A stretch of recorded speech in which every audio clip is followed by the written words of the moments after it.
Live from the 607 is the ODPH Entertainment Edition, where we're talking movies, comics, TV, and more. Why don't you join in the conversation? Hashtag ODPH, because here we go.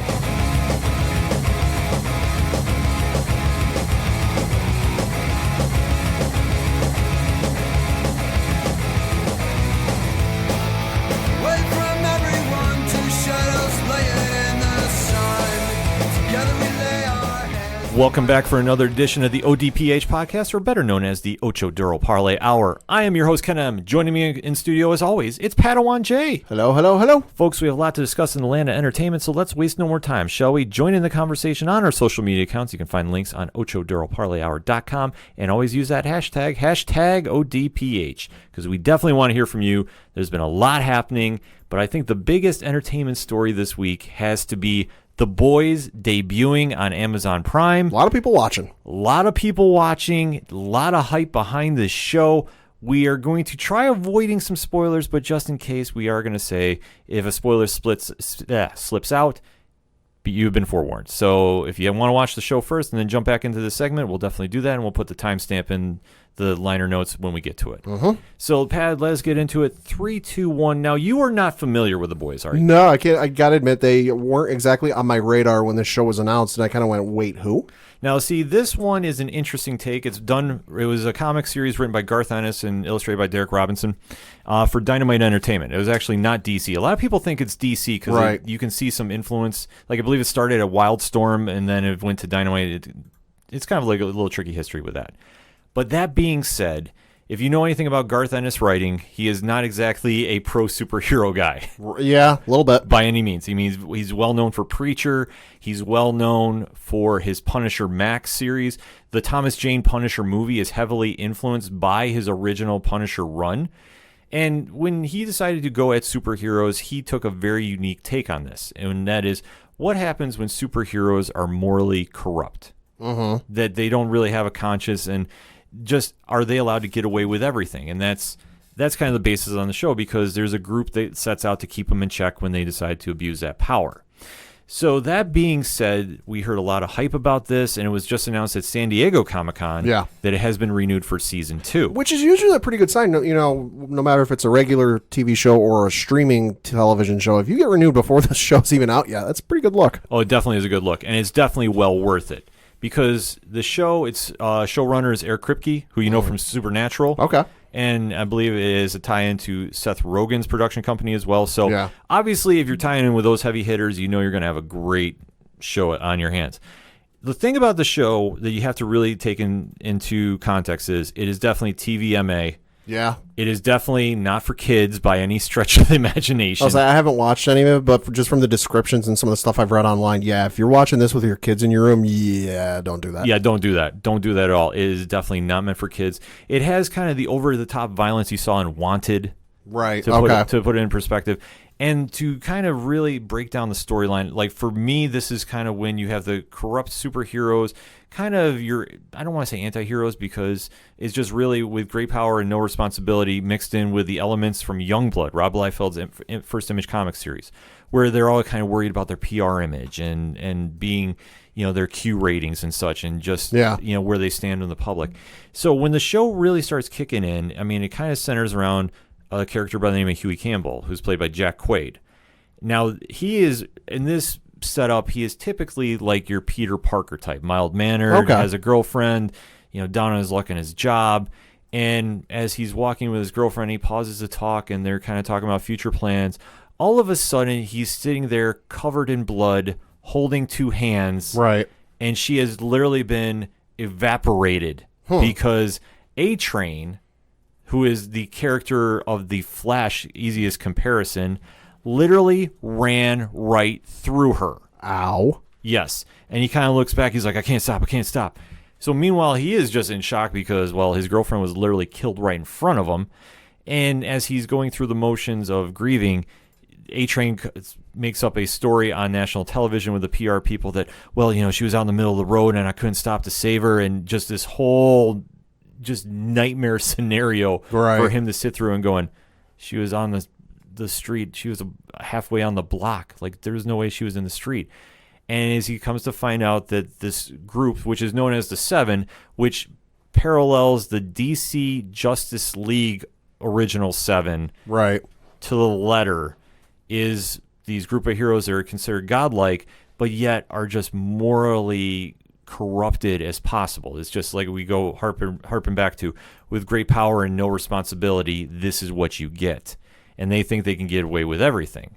So as Huey is dealing with this situation, he comes into contact with a man known as Butcher, who's played by Carl Urban, who is incredible on the show. Absolutely incredible. And he basically says, well, if you're sick and tired of dealing with this kind of nonsense, let's step up and let's do something. And this is where he kind of goes down the road of just the insanity that is normal humans trying to fight superhumans. And at this stage, this is one of those contexts that he is having his kind of questioning of, am I doing the right thing by trying to fight these guys? Okay. Because he's really outmatched, and he's really kind of suckered in by Butcher to help him in his vendetta against the Seven, and it really isn't divulged until a little later in the show of his reasonings behind it. But as Huey is entangled in this, he actually comes across one of the newest members of the Seven, Starlight, played by Erin Moriarty. And she is essentially Superman coming from Smallville, small town, Kansas, Midwest, coming to the big city, has big dreams of being a hero and really stepping up and, you know, being just the iconic member of the Seven, just, you know, all the right reasons that you want to be a superhero, and is quickly dismayed by what goes on involving the Seven, and has a very disturbing sequence with the Deep, played by Chase Crawford, who is their Aquaman, that I won't get into because it was just like, but it follows the book. Like, you're just like, this is wrong, and this is, But it works to the character because he is just an absolute jerk in this show. And it plays to the fault where, you know, Starlight has to kind of make her, or Starlight rather, has to make her, you know, way through this mess, because what she finds out is her dream is not really her dream when she wakes up. That all these heroes, or so-called heroes, are actually phony as all can believe. And to stay where she is, she has to do stuff that she's not exactly cool with. I mean, there's in one sequence, she actually stopped somebody from being attacked, but she was getting punished because it got recorded, and she was in her street clothes, and she was like, well, I'm doing the right thing. They were attacking this girl, and they're like, no, you can't do that, and, you know, she's not coming forward, so now it's this, you know, there's like fraternity brothers attacking, you're beating them up on camera in your street clothes, you've compromised everything, ready to get, you know, fired, have to do a public apology, and then the next day, well, you know, suddenly she came forward when she saw your video, so we flipped it around, everything works, yay! Hooray. Your points went up 29%, your popularity. And she's like, what? Which popularity points for like a superhero organization or group is kind of a funny thing I never thought of before. Yeah, it's one of those weird situations that, like I said, the only time I've really seen this is with Rob Liefeld's Youngblood, which, I mean, for that one, it was more or less you have your superhero government team that has to deal with, like, as media superheroes. And basically, the higher your Q rating are, the more you stay on the team. And they've done roster shifts when, you know, obviously some heroes have not been the most popular for various reasons. Right. Like, the original Youngblood concept is very interesting, and it's definitely worth a read, I would say. I know it's kind of differed a little bit since then, but it's definitely was, at the time, one of the most interesting concepts I think I've seen on a show. Yeah, it sounds it. Yeah, because you put heroes in the limelight, and they're now celebrities. Right. And in this situation, you have more of the same, but you just have, in this situation, corrupt heroes. And none more corrupt than Homelander, who is, to put it mildly, a mix of Captain America and Superman, and all the wrong reasons. That just sounds dangerous. Yeah, Anthony Starr, who plays him, he plays a wonderful job as him, but my God, does the skin crawl because of how absolutely shifty he is, that he knows he is Superman, I mean, essentially, and Captain America, and he's, you know, the model superhero. Everybody wants to be him, and he is just in it for his own game and that of the organization. Right. And that is just one wild scenario that he gets into, these situations where he is the one that obviously imposes his will on everybody, and nobody dares steps up to challenge him. And for all the right reasons, because if they decided to, they would definitely lose that battle. I mean, it's like, this is why Superman is the head of the JLA. Right. It's just, that's how it is. And it goes into just all types of different scenarios where he is just using his influence and making sure that the Seven don't lose their popularity. I mean, they're working with the Voight organization, and they're into their own dirty stuff too as well. So I mean, they're backed up. They sign, they're getting paid to just basically be heroes and a PR image. And the boys' mission is just to take them down by any means necessary. And when they get going on it, they actually wind up taking one down, because when Huey's mission is to infiltrate Voight's headquarters to plant a bug, he gets caught. Uh-oh. And Translucent is the quote-unquote hero who finds him, and definitely gets caught into the hijinks of what is going on with the boys. And it's an interesting scenario that happens there, because now they've come across the line of, okay, you now have your first hero, quote-unquote, meeting the boys, and they start meeting other characters like Frenchie, who gets brought into the mix, and where Butcher's plan goes awry. And obviously what happens from there is just really, really interesting in the aspect of now you have humans that have essentially declared war on superheroes. And now this is where you really kind of see who is going to win this battle, because it's not exactly as cut and dry as you think. Because with the corporation backing the Seven, the boys' battle is very tough. And obviously right, because they have to find ways to win against heroes that they really have no logistic shot with. But the way that this is written, I mean, it follows this comic line very, very to the point. The comic line was about 72 issues, so they do have material to work from. When they start going into their battles, it's basically just thinking like an elite fighting force. Right. Against superheroes. Okay. And how can you outsmart them? And I mean, obviously, how they deal with the Translucent storyline is extremely interesting, extremely not safe for work, but it's the tone of the show. And as it progresses forward, you see that, and you see the political alliances, so to speak, and just how like dirty the world of superheroes is. Mm-hmm. And for going into this, have you ever envisioned like something like this happening, where like the superheroes of a comic universe just completely take over? I mean, to a certain degree, we've kind of seen it. I feel like with Injustice or something of that sort, but I've never fully thought it out or think it would ever be realized. To me, it always struck me because, as long as comics have been around, and presumably as long as they will continue to be around, superheroes are always kind of held in that regard of like, we're the last line of defense, we're the first line of defense, and we're going to do whatever it takes to save, our planet, our city, our town, whatever it may be. So, they've always kind of been portrayed in that kind of Boy Scout, limelight, we're going to do the right thing type of way. But it's an interesting view to see them, hey, you know what? We're pretty powerful, and there's nothing you can do to stop us. It almost makes Batman's scenario in the Doom animated movie, where he has contingency plans all for everybody. It makes him kind of right.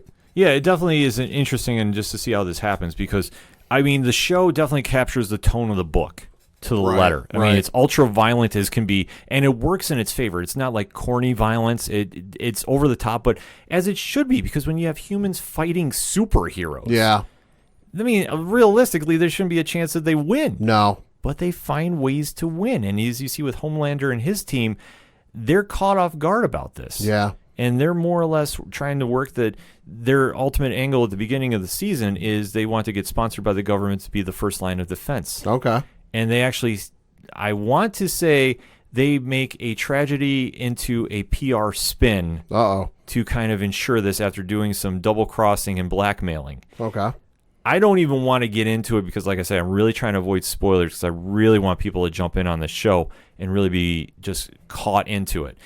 Because, like I say, the acting on this has been just very top-notch. Carl Urban is definitely stealing the show on this, and everybody that he's been paired up with on the show, I mean, Laz Alonso playing Mother's Milk on the show has been a great foil to him as well. Mm-hmm. And I mean, and just going through, I mean, Tomar Capone playing Frenchie, I mean, just the three of those when they're mixing in, the dynamic there, and you're hearing their different reasons why they're going against the Seven. Okay. And as the story is unfolding, you're seeing Huey and Starbright kind of get brought into it. And I mean, that's, I think, maybe the only thing I don't like about the show so far is that they're completely setting up for like the romance angle. Right. And it's kind of like, well, I get it, but we're kind of still waiting to see, because as the show is progressing, you kind of see how Starbright is adapting to being a part of the Seven. Okay. And just ultimately, Butcher is just saying, this isn't going to be the happy ending. Probably not. It's just not. But just how it's gone for 8 episodes, it's been truly remarkable. I haven't finished the season off just yet. Bright Guy Signal did. Maybe we'll get a little blog or commentary from him later in the week about it. But overall, though, the show has been everything I wanted it to be and more, because it captured the dark humor essence that is the books.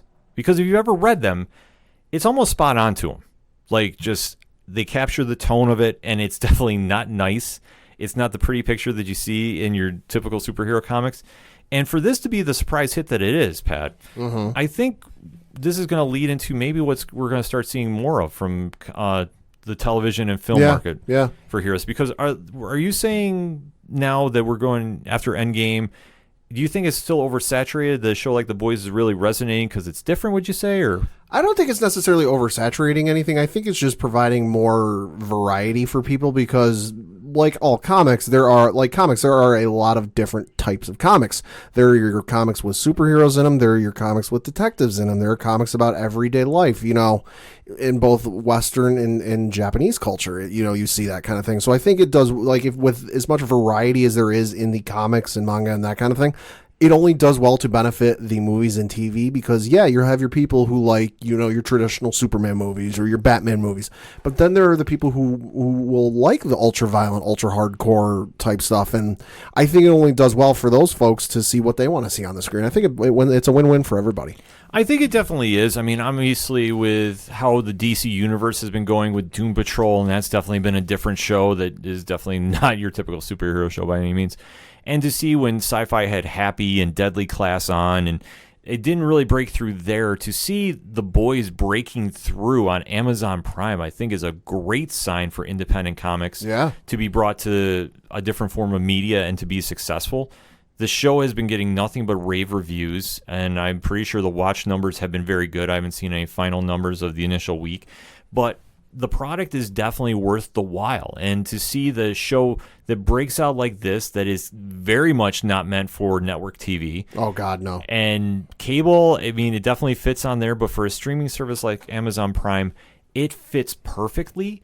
And I think it opens the door for more shows to come out that are in that kind of vein. And I think that that's a great thing. I mean, like you were talking about, if everything is just like Agents of S.H.I.E.L.D. and just happy and, the Marvel way, so to speak, I don't think it's going to work overall. I think that the fan base wants to see something different, and The Boys is. It's not shock value for shock value, because there are some shocking moments. Dare I say, when the Deep tries to make a dolphin escape. We'll just leave it at that. Moments like that, I mean, definitely are not your typical superhero moments. And I think that, obviously, with how shocking that is, it's a different, storytelling pace that I think works with the viewers, because, like I say, not everything can just be good guy versus bad guy. And when you start seeing the, corruption, I guess, or just the areas go gray of, characters, you really kind of get a sense that, not everybody that says they're a superhero is a superhero, and then who keeps them in check. So, in final thoughts on this, I think The Boys has been nothing but a very good hit. I like it. Everything I've seen so far, and all the reviews have been great. It's 8 episodes for the first season. It's been renewed for season 2. And I think that just going off that, the future is very bright for the show, and I would not mind seeing some more The Boys-like shows hit the screen. And what I mean by that is not everything needs to be superheroes and costumes and all that. Sometimes it's just got to be great storytelling, and there's definitely a market for that. Boys is proof. But definitely hit me up on social media and let's interact this conversation, shall we? Hit us up, hashtag ODPH. What is your thoughts about The Boys on Amazon Prime? Have you seen the whole season yet? What is your thoughts? What did you like? What did you not? Overall, I thought it was great. I mean, the only things I said I'm not too much into is the Huey and Starbright romance, but I can deal with that. But let me know what you think. Hit us up. We're going to take a quick break. We'll be right back. Hey, this is the King of Lyle, Luke Vizengard, Gladius 205 champion, and you're listening to the ODPH.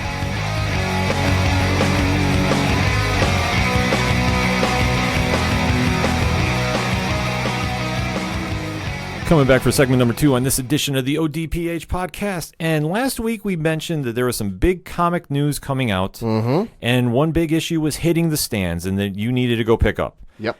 It was House of X by Johnathan Hickman. The restart of the X-Men franchise. We are going to be talking spoilers because Pat and I both read this issue. Yep. Amazing issue. Holy cow, yeah. And setting the tone for things moving forward. Little bit. So we are going to break down it as much as we can. So let's waste no more time, shall we? 3, 2, 1, Pat. What did you think? I thought it was an incredible issue. Definitely a lot of, after effects or interesting things are going to be coming out of this issue. And just where they go, ooh, boy, it's going to be nuts.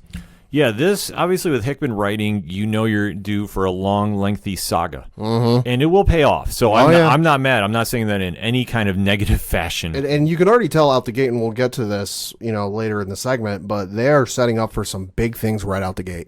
Oh, huge. I mean, this is a great jumping on point for anybody who has not read the X-Men before, or if you have read the X-Men and you stopped for whatever reason and you want to get back into it because they reestablish some things, they start some new projects up, they just really start digging into it. So, Pat, why don't you start breaking it down for us? Well, so the comic hits you right out the gate where the first page you see a couple panels of this weird plant-looking structure with some light shining down, and you see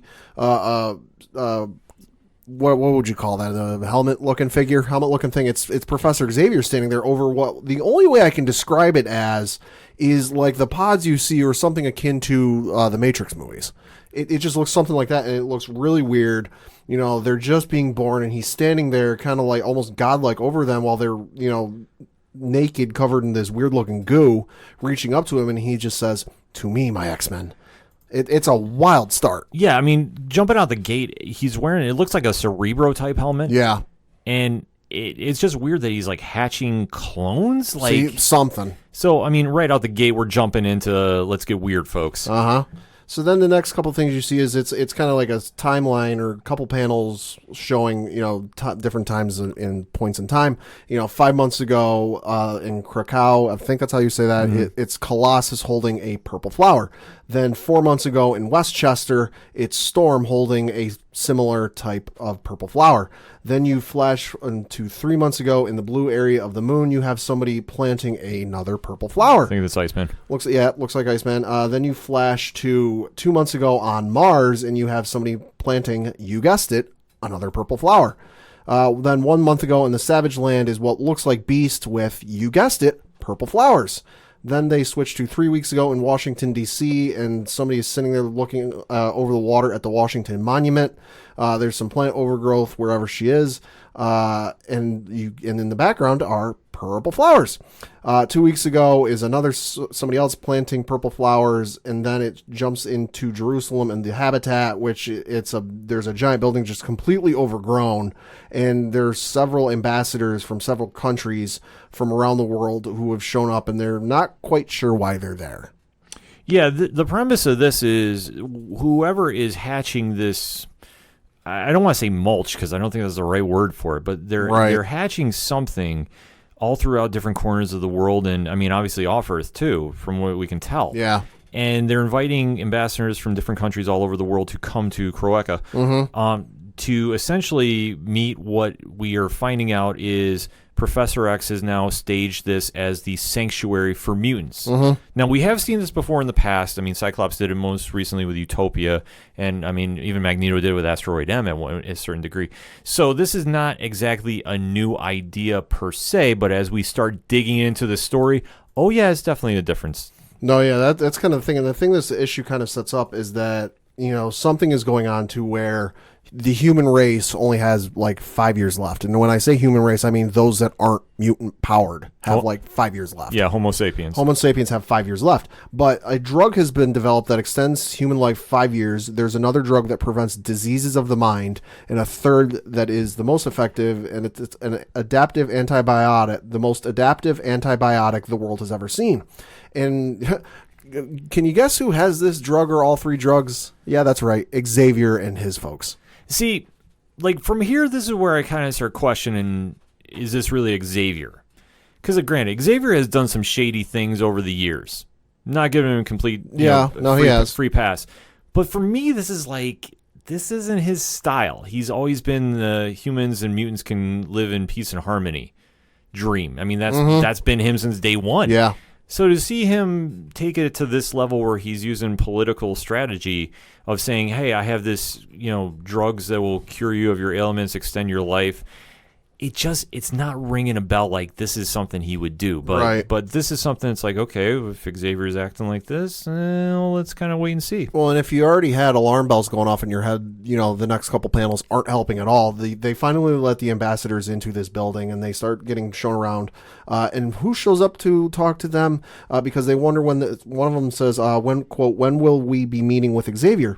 And then a voice says, Charles won't be joining us today. He is otherwise engaged. I admit I am a poor substitute, but hopefully I'll manage. And it's Magneto in all white.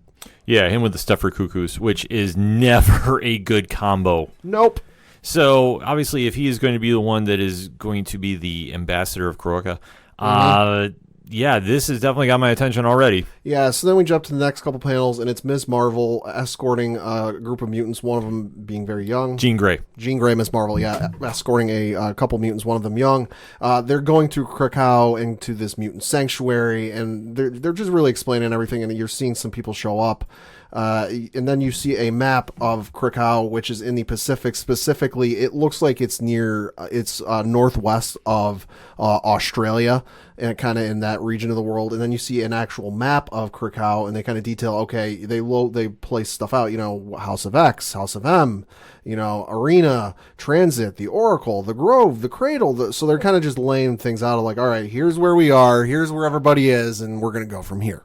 Yeah, it's a great explanation, and I do like how they have throughout this issue little segue points that explain what's going on. Which is good, because there's been a lot of fanfare and a lot of anticipation with this run because it's Johnathan Hickman, and it's good for them to do this because there's going to be a fair number of people who haven't either ever read an X-Men comic or they haven't read one in a while, so it's just helping everybody out by catching them up. Yeah, definitely. It helped me out because going to Krakow, and like I said, this is tying back to Giant Size X-Men 1, where you had the debut of the team of Storm, Nightcrawler, Thunderbird, Wolverine, Banshee, Colossus, and like the modern day X-Men, so to speak, coming in after the original 5. So, I mean, it's a nice throwback to it, but as we see, the mystery goes further. Yeah, the mystery goes further. We jump into space where you've got two people in a spaceship flying out to the Forge, and, quote, it's our best hope to survive in the coming days. She is a Hail Mary for humanity, Agent Mendel.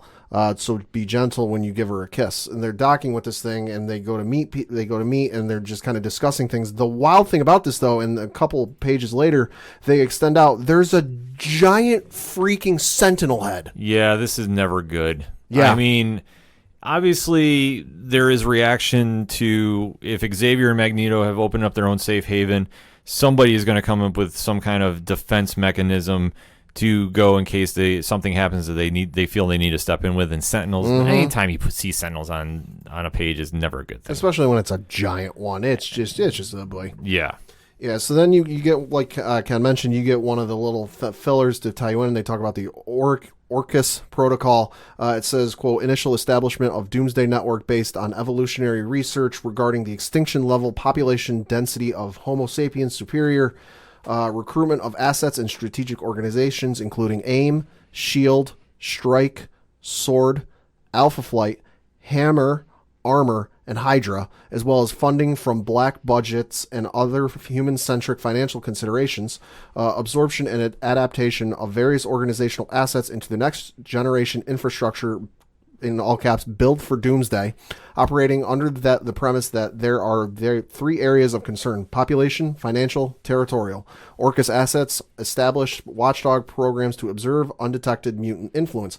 And then it kind of gives you a nice little pie chart of, Orcus structure and makeup, and just kind of like, who's got how much, I guess, invested into this or put into this kind of thing. It says AIM has 31% of Orcus, SHIELD is 24%, Strike is 16%, Sword is 8%, Alpha Flight is 7%, Hammer is 5%, Armor's 5%, and Hydra is 4%. See, that's an interesting mix of organizations, too. And especially with AIM being the head of this advanced idea machines there. Like, I mean, I love the throwback. Yeah. Because AIM has been a long stay in the Marvel universe, but interesting they want to kind of dance with the Xavier and company. Yeah. So then we jump forward. We're back in New York, and specifically damage control in a contested storage facility where you've got Mystique and Sabretooth kind of fighting things out, and they're trying to get, and Toad's there, they're hacking into a place, and they're like, listen, let's not be subtle about this. Let's just get what we need and go. And Toad's trying to cover their tracks, and they finally make their way out with the information they needed, and lo and behold, who shows up to stop them? The Fantastic Four. Uh-huh. And this leads to one of the more interesting moments in the comic where you've got Sabretooth says, both of you go on, I got this. The Thing says, that's a mighty bold talk for a guy who smells like burnt hair. Smile for me. And then he uppercuts him, backwards and throws him. Mystique says, if we don't get out of here with the data, this was all for nothing. We have to make the gateway. Toad says, should we run? I think we should run. See, at this stage, it's interesting that they're pulling a heist in daylight. Uh-huh. And, I mean, they're obviously stealing some kind of information. Yeah. And if it is from Damage Control, I mean, Damage Control has always been known in the comics as the company that comes in and cleans up the messes. Right, and they even established that in the comics. Yeah. The other thing they kind of go into is there's some interesting kind of legal issues Damage Control's having, because you get another one of those filler things for those who haven't maybe kept up on the comics long enough, where it says, while this corporate entity traditionally serves in a quarantine or repair-rebuild capacity, Damage Control also operates as the archival unit for government-contested metahuman machinery and technology that belongs to missing, incapacitated, or deceased individuals where either a clean chain of custody does not exist or the items in question pose an existential threat to the United States. Current inventory in the Damage Control contested storage facility is made up almost exclusively of advanced schematics and disassembled material created or owned by Reed Richards, Mr. Fantastic, and Tony Stark, Iron Man. So, and then it lists, there's a list of security items at level 5, including Soul's Anvil, Soul's Hammer, the Bridge, Iron Man Mark 5, Mark 6, Mark 7, Mark 8, Rescue Mark 1, Rescue Mark 2, Anti-Proton Sling, and a multiversal beacon. So if they're dancing around with this, my early takeaway from this is they are very aware of what's going on in space, and they are making plans to take that down. Yeah, and the reason they bring this up is, there's kind of debate and question of, who has what or who has control of what, because Reed Richards went missing for a prolonged period of time, and Tony Stark was presumed dead. Yeah, so obviously with both of them being brought back into the comic continuum, recently, this is kind of an interesting factor that's going to get mixed in with everybody. Yeah, so then we flash back to the ambassadors with Magneto at Krakow, where they're kind of getting a tour of the place, and they're looking around, and one of them notices over a doorway that there's this weird-looking language, and they're trying to figure out what it is. And Magneto says it's not Russian, English, French, or Chinese, but it's a language, ours. It's Krakowan, and every mutant who lives among us has it telepathically imprinted in their cerebral cortex the day they arrive. So one of the ambassadors says, so you made your own language. Magneto says, of course we did. One cannot create a distinct culture without it. And make no mistake, that is exactly what Charles Xavier is doing. And that's the one thing that Magneto, whenever he's talking to the ambassadors, he keeps harping on. It's not me making these decisions, it's Charles Xavier. Which is even more telling that Xavier is going this route. Mm-hmm. And I'll get into my thoughts a little later on Xavier. So then they really start to show kind of the craziness and the possibilities with Krakow. It's not limited by distance, and they jump from where they are to what I presume looks like the Australian outback. Yeah. Because there's kangaroos jumping around. And then it says, or elevation, and they go to a mountain range, which I'm going to guess it's the Himalayas, and it's Everest in the background. Then it says, or even environment, and they're in the bottom of an ocean someplace. So all of a sudden the ambassadors are sitting here going, wait a minute, we got a group that nobody's really quite sure of what's going on with, and you're telling me you can go anywhere you want, and that mean distance, elevation, or depth? They're not exactly comfortable about this. No, it's not. And obviously with Magneto being involved, and obviously with his relations with the human race, you kind of are going in this with a little guarded trepidation. I mean, that makes sense. Mm-hmm. I mean, I don't fault them in their reactions to this as well. But like I said, the biggest question mark right now, or X factor, if you will, pun intended, right, is if Xavier is doing all this. I mean, this is a very swift shift in character. Yeah, one of the ambassadors, even goes so far as to call it an instrument of war. And Magneto says, where you see an instrument of war, I see an unassailable refuge. That's quite a difference. The ambassador says, some would call that semantics. Either way, it's an advantage. Magneto goes, there has never been a mutant war, ambassador. We've never conquered a people, stolen their land, or made slaves of the vanquished. That's our real advantage. The ambassador says, excuse me, but when are we actually going to go to Krakow? And one of the females says, well, at this point, Krakow is as much of an idea as it is an actual place, but if you mean the main island itself, we won't be going there. One of the ambassadors says, why not? Magneto says, you have heard Charles Xavier's offer. Mutants are the evolutionary inheritors of this world. All of it. But instead of claiming it, we are giving it to you and keeping only a small portion for ourselves. The island you see is ours, and ours alone. Man is not welcome there. Yeah, which is a bold statement, but I get it. So then we flash back to New York, and it's Mystique, Sabretooth, and Toad running from the Fantastic Four, and they're finally making it to the portal where everybody but Sabretooth makes it into the portal, and Sabretooth is then immediately encased in this mental box thing by Sue Storm, and all of a sudden it's not just the Thing and Johnny Storm there, but Mr. Fantastic and, like I said, Sue Storm are there. They show up and they got him in prison, and then they realize, oh wait, the portal's activating and somebody's coming through, and lo and behold, it is everyone's favorite mutant, Scott Summers. Yeah, back from the dead and picking up where he's more or less left off. And I realize it's kind of hard to read inflection and tone when you're reading a comic book, but kudos to the writing team for this, because I can read how he's saying this and I can't hear the man, because he says in the last panel of the page, how wonderful, the Richards family. And you can see the smirk on his face. He actually gives little compliments to Ben Grimm. He says, and to you, Ben, I hear you got married. Mazel tov. And Ben says, oh, thanks, Slim. So there is a nice moment, albeit short-lived. Right, because obviously how Cyclops has been written the past few years.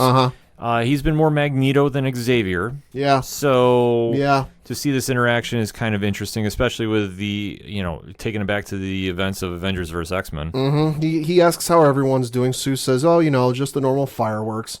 He says, well, what would life be without a little surprises? So Mr. Fantastic says, so. He goes, shall I take Mr. Creed, Sabretooth, off your hands? Johnny says, oh, we just caught him. They don't want to give him up. And, Cyclops says, it's upsetting, I know, but I'm afraid we are. New beginnings and beginning demand a wider berth, because he's essentially saying, he's kind of implying Sabretooth has diplomatic immunity. Yeah, which was a really interesting take. Really interesting take. Yeah, and you're almost having it feels like a prequel to like maybe an Avengers Fantastic Four. Or not Avengers, X-Men Fantastic Four fight, because like they're staring at each other and they look like they're ready to start trading blows. So they're kind of standing off. There's a couple panels where they don't say anything, and Cyclops says, fair enough. I can see you feel strongly about this. Why don't you keep him? We'll deal it with some other time, some other way. Sabretooth is not happy about this because he says, what are you bleeping kidding me, Summers? And he decides to leave and he says, it's really very simple, Susan. I believe in what Charles Xavier is doing. Please greet your son for me and tell him when he's ready, he has family on Krakow waiting for him. Yeah, taking that final jab because, as Pat's going to break down, Franklin Richards, very well known as possibly the most powerful mutant on the planet. Yeah, because we get another one of these fill-in pages for those who maybe haven't read anything in a while, and it kind of goes over the Omega-level mutants, and it defines Omega-level mutant as a mutant whose dominant power is deemed to register or reach an undefinable upper limit, that of that power's specific classification. It gives some examples and some notes, and then it goes through the list. It lists Monarch.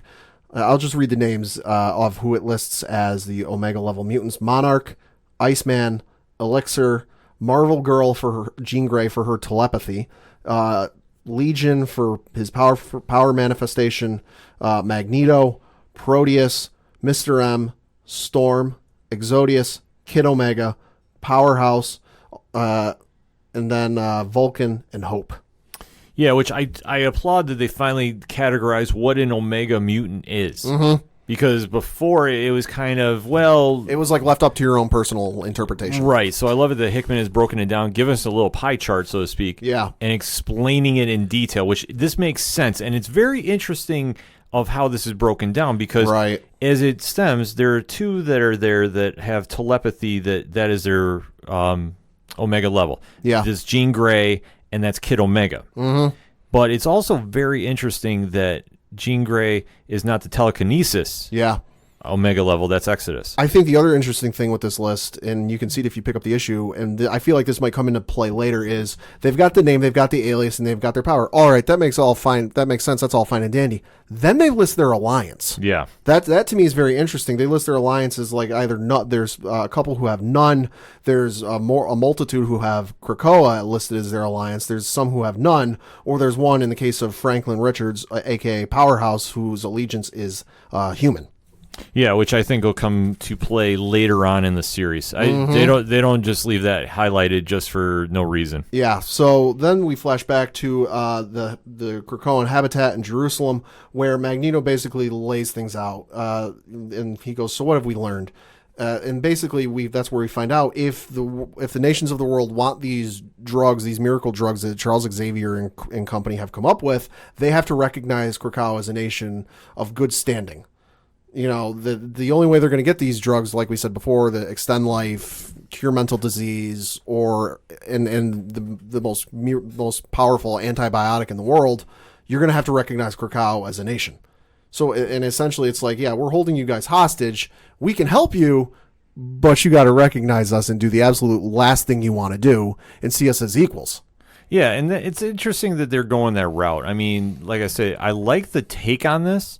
Mm-hmm. I'm just very surprised at it, which I like. I mean, obviously, because when they're coming back and they're really shifting everything up, this definitely is going to be something to watch moving forward. Mm-hmm. So then we get to the end of the episode. We get to the end of the issue where one of the ambassadors we learn had snuck a handgun into the facility, not to use against them, but it was for his own protection. But they decide not to do anything about it.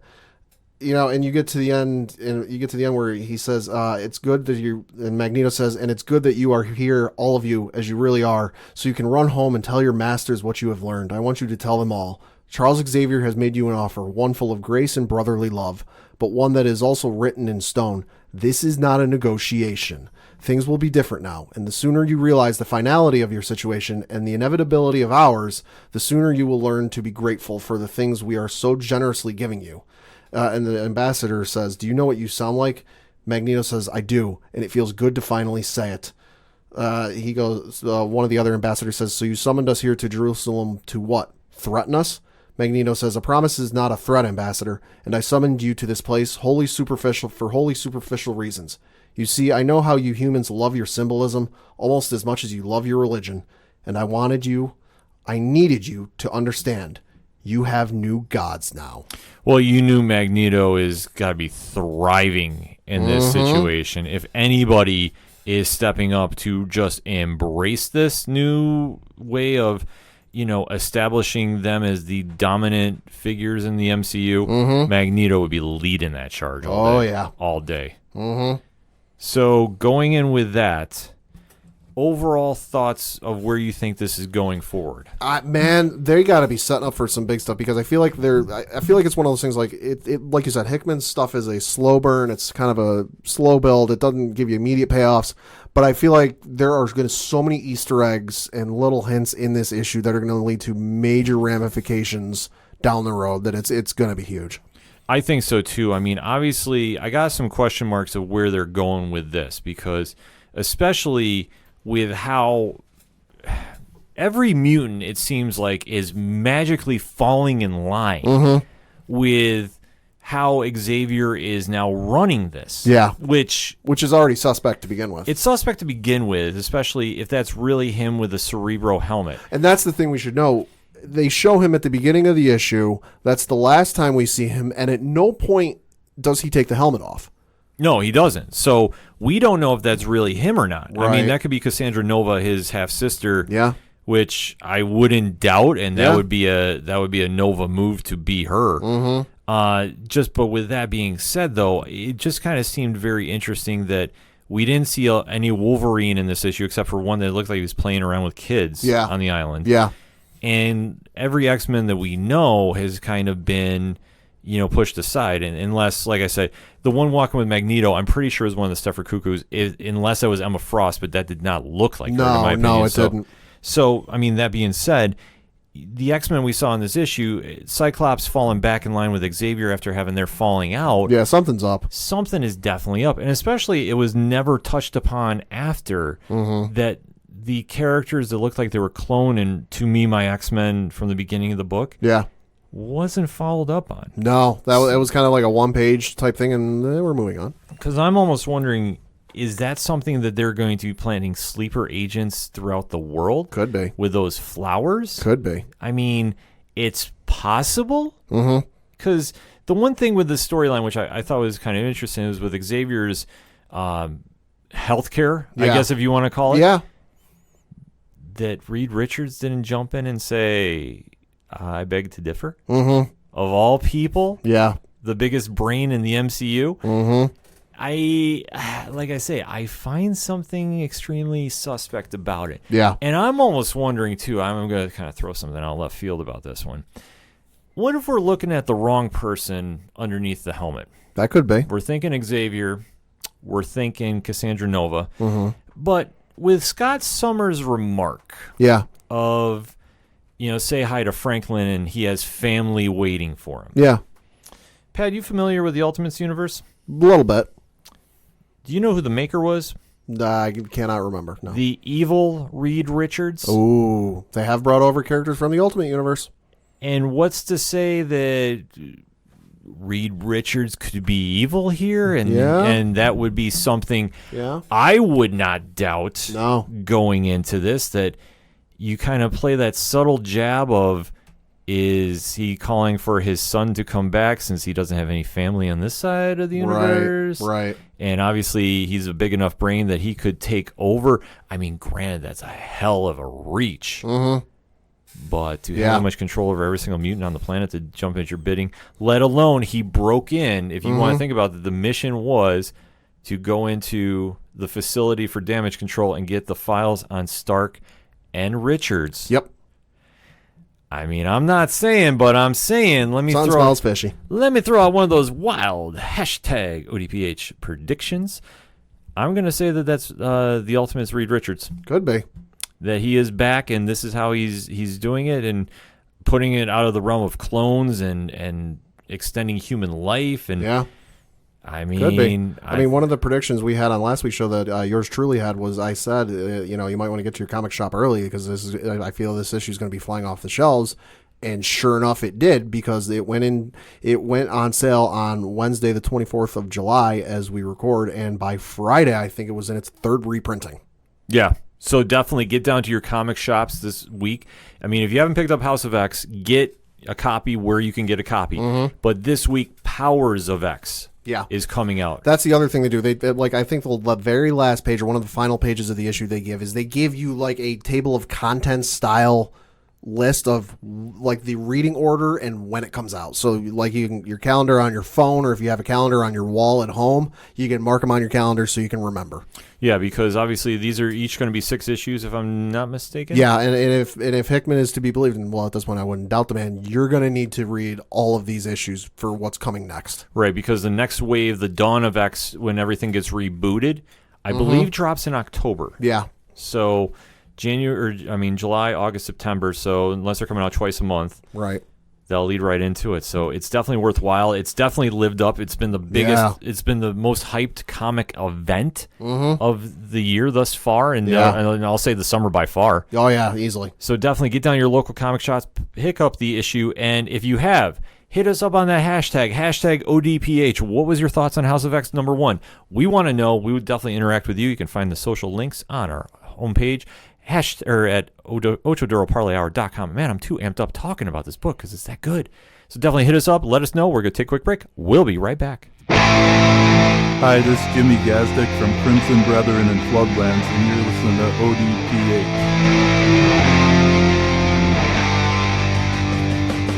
ODPH. Coming back for another segment on this edition of the ODPH. And we're talking Agents of S.H.I.E.L.D., folks. We talked about the boys. It's great. You should definitely binge watch it. It's amazing. But we are currently in the mix of season 6 of Agents of S.H.I.E.L.D. Yep. We break down every episode.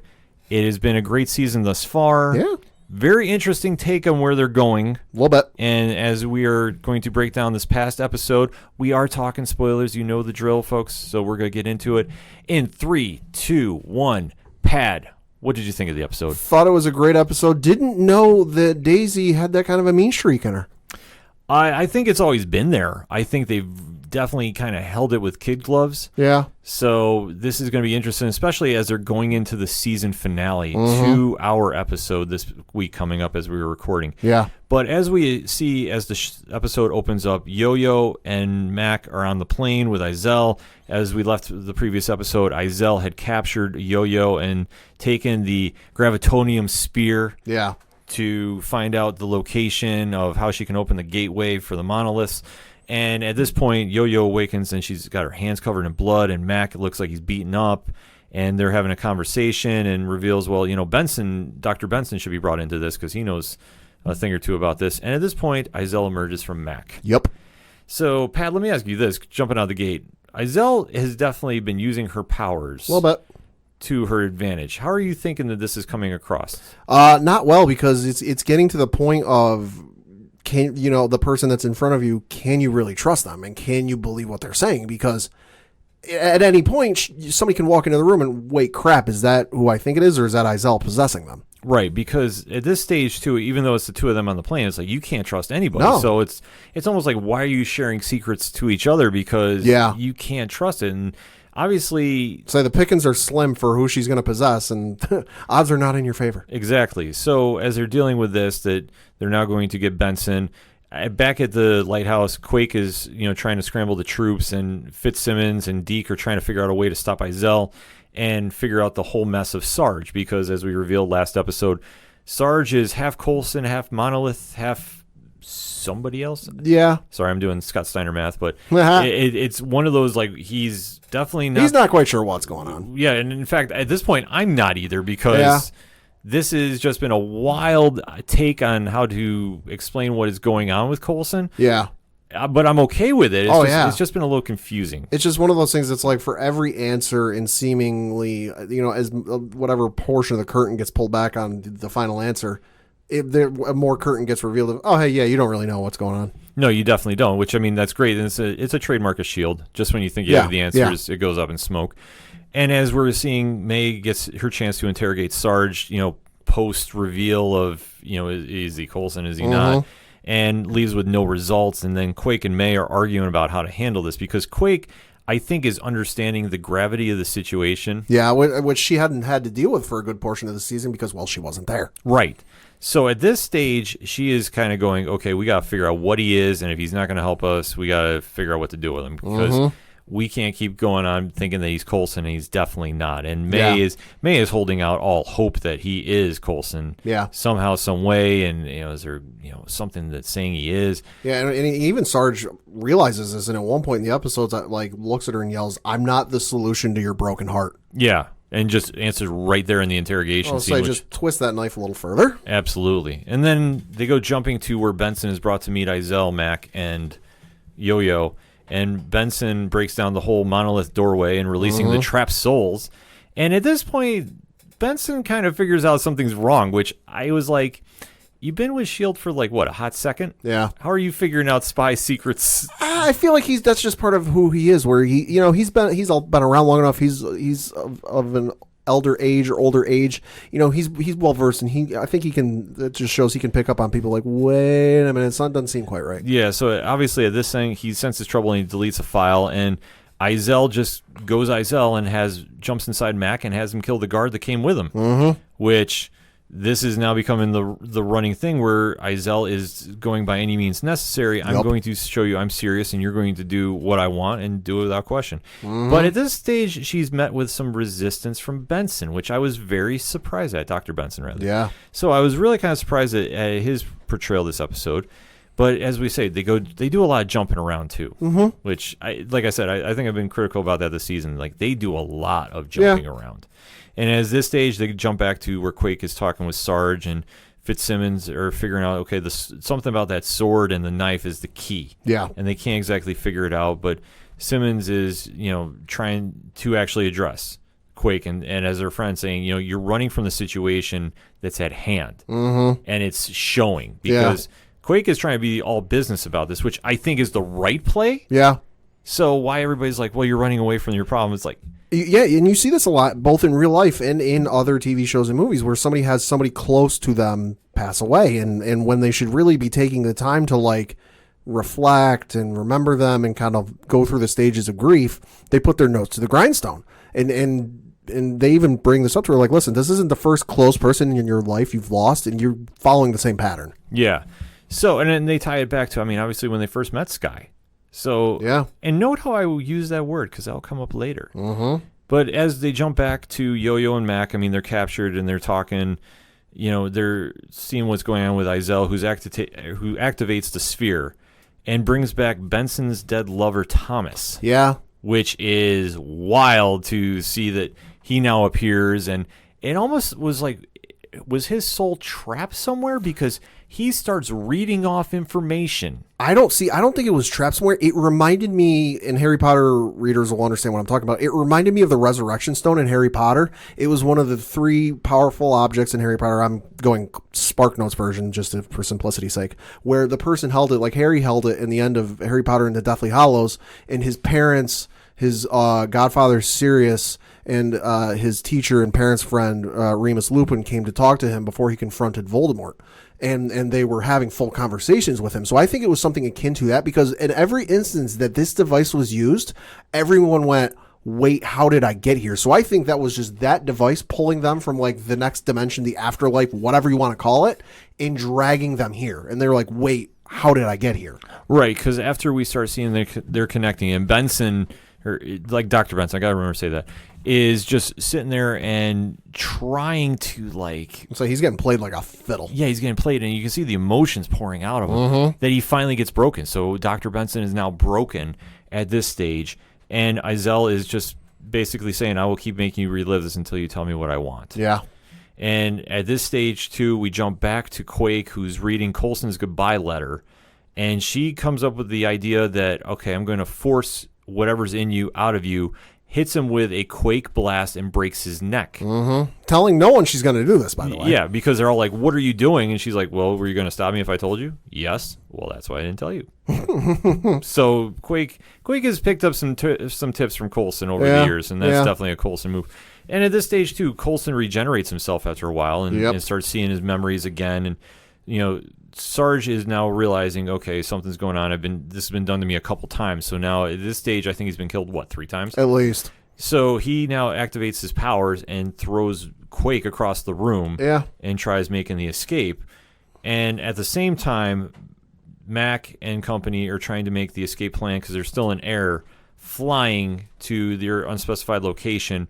And they do enough of a distraction, they get Dr. Benson on the containment unit escape pod and get him off the ship, which Izel is like, well, it doesn't matter, I've already figured it out anyway. And he's like, no, but it bought our team the information they need. We'll say so at this point. Yo-Yo and Mac are like, woo, yeah, team win, we did something good. And she's like, that's all right, bring your team, I need more bodies. Exactly. So Izel is at that stage where you can tell the antagonist is ready to win. Yeah. And she's like, whatever, you can't stop me at this stage.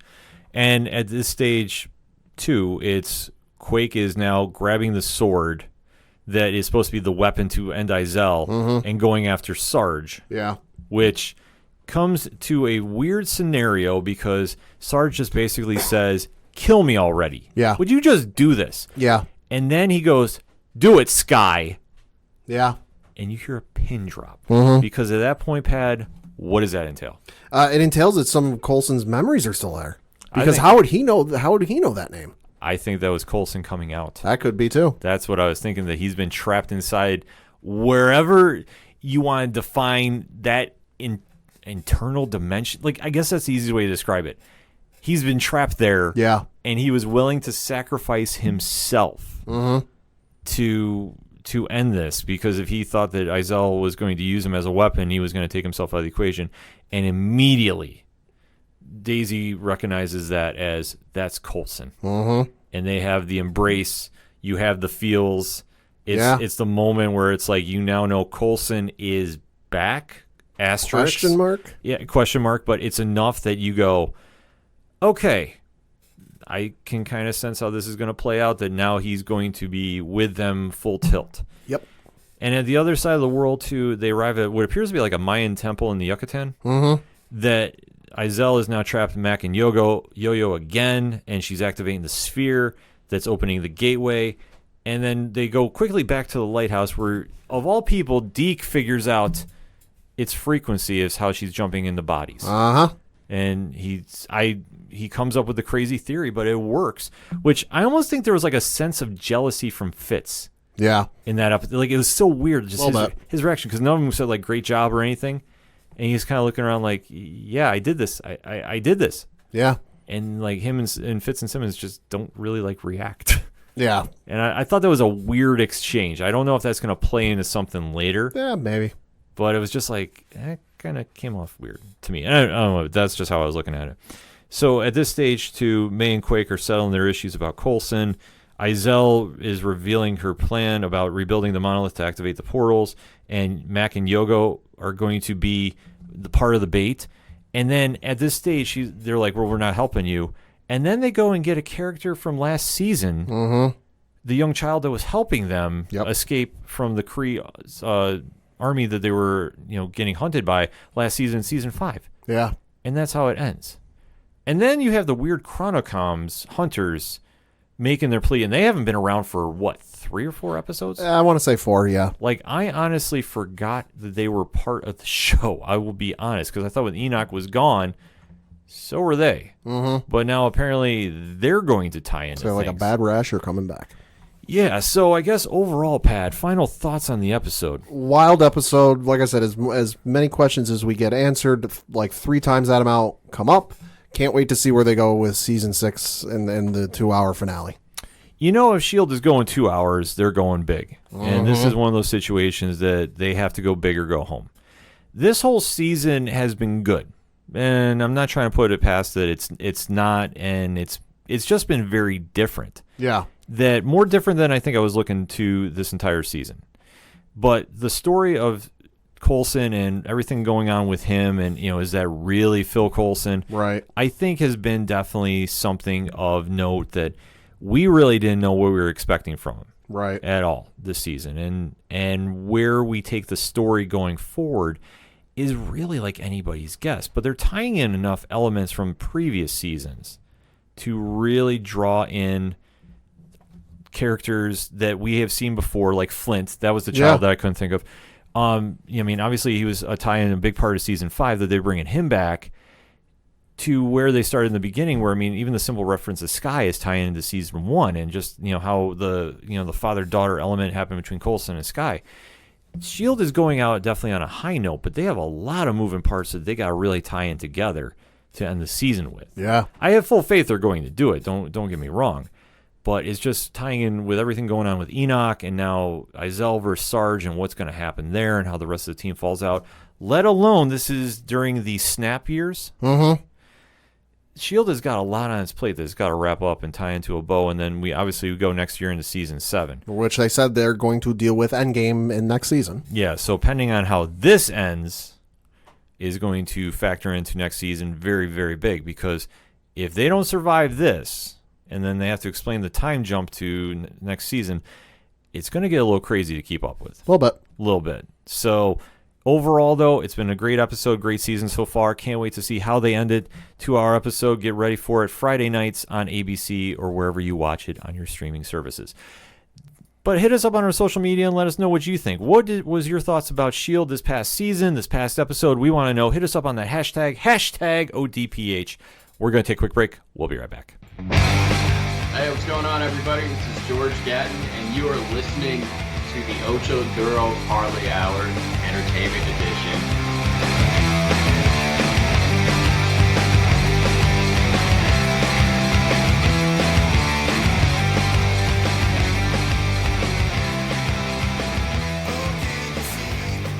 Coming back for the final segment on this edition of the ODPH podcast. Pad, what do you got for those one-shots? Got a couple things. Interesting note about The Lion King. Of course, I reviewed it on last week's episode. Great movie. Cannot recommend it enough. But it already has broken a bit of a record in a surprising amount of time. Since its debut on July 19th, we are sitting just about 2 weeks or so, however many days it's been.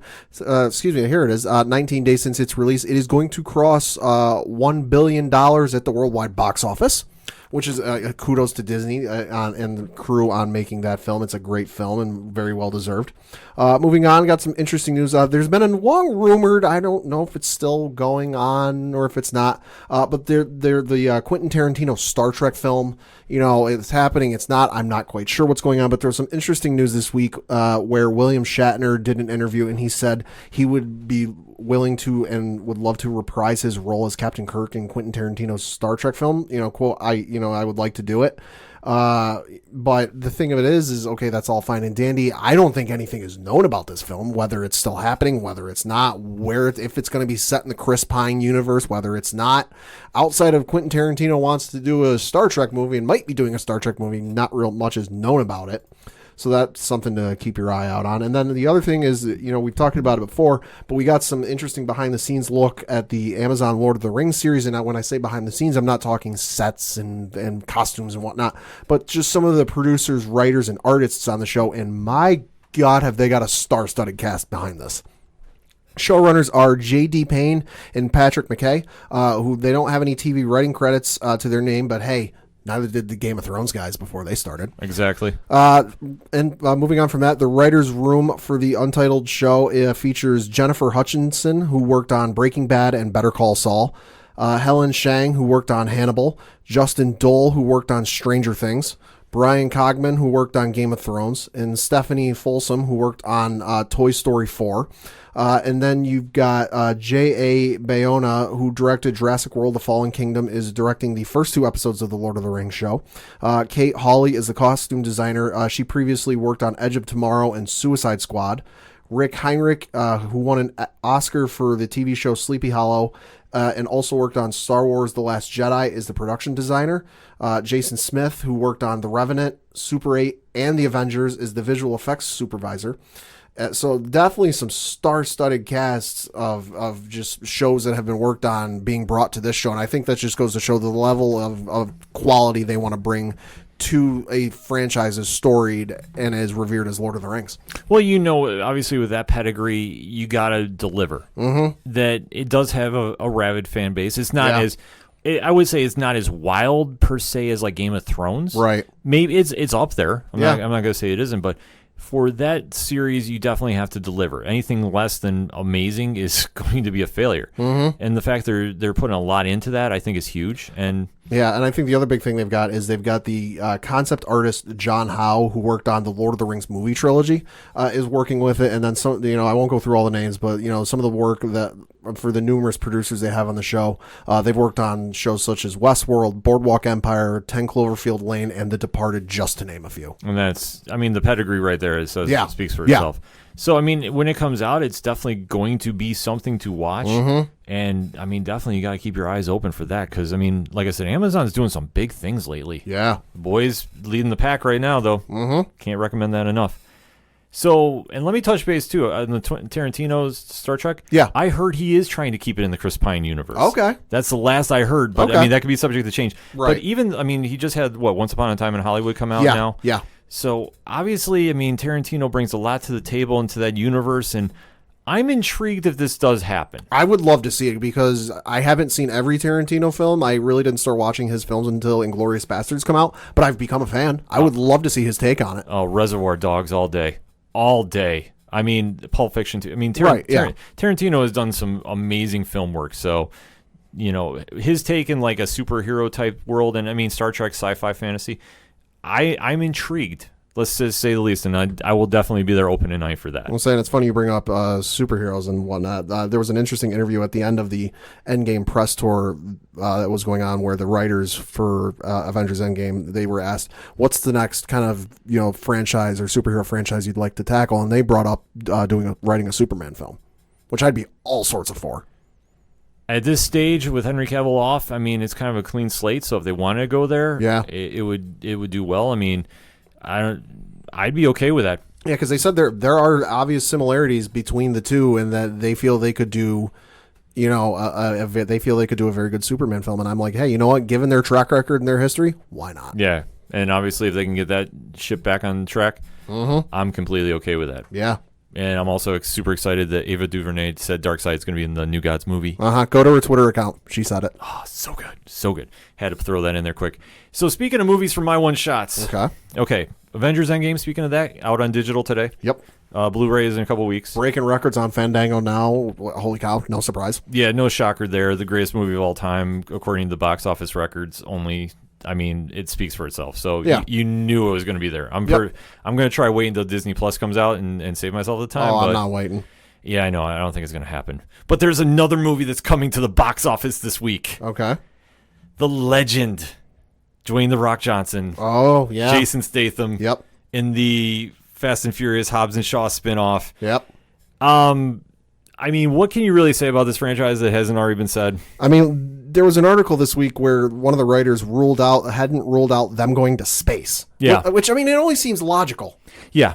I say this is we're going opening night, the panel and some friends. Yeah. Let me just say this. I am dumbing down any kind of expectation of like a great script of anything. I just want to go be entertained. There's going to be high action stunts. Yeah. Probably a really wild script that I'm going to go really a lot during through. Yeah. But it's just good summertime fun. And to see where this franchise has started, that this is now, film 9 in that series? Yeah, I think this one makes 9. Oh my God. And they're still coming out with more Fast and Furious. They're filming the next Fast and Furious proper titled film as we speak. If you told me way back when that this franchise would get to 5 films, let alone 9, I would have said you are full of it. I think Vin Diesel would have said the same thing, just a little more colorful. Yeah, and just to see where it is now, I mean, the trailer, Idris Elba is a super villain. Yeah. Literally. Yeah. I mean, I just can't wait to go laugh. I'm going to laugh. It's going to be a fun, just good summer film. Lower any expectations of a super high grade on it, but it's just going to be a fun time. Yeah. So I can't wait to see that. And let me close out the show with mention coming to the comic book shops this week. We already talked about Powers of X on the Marvel side. 2 big books by DC, Batman Who Laughs #7. Ooh. And Batman Last Night on Earth #2. Snyder and Capullo doing it again, doing the final Batman story. It's going to be a lot to get down to your local comic shop and check out. Definitely don't miss out on that. The music you heard on the show was Crimson Brethren, but they're in a new band called Floodlands. You can find out all about them and all the music that you hear on the show, along with the blogs and contact info and everything that is ODPH on OchoDuroParlayHour.com. Hit up the webpage, interact with us, use the hashtag ODPH, because that's all we got for this week. So for Padawan J, thank you. I'm your host, Ken M. Thank you, as always, for listening to the Ocho Duro Parlay Hour. We'll see you next time.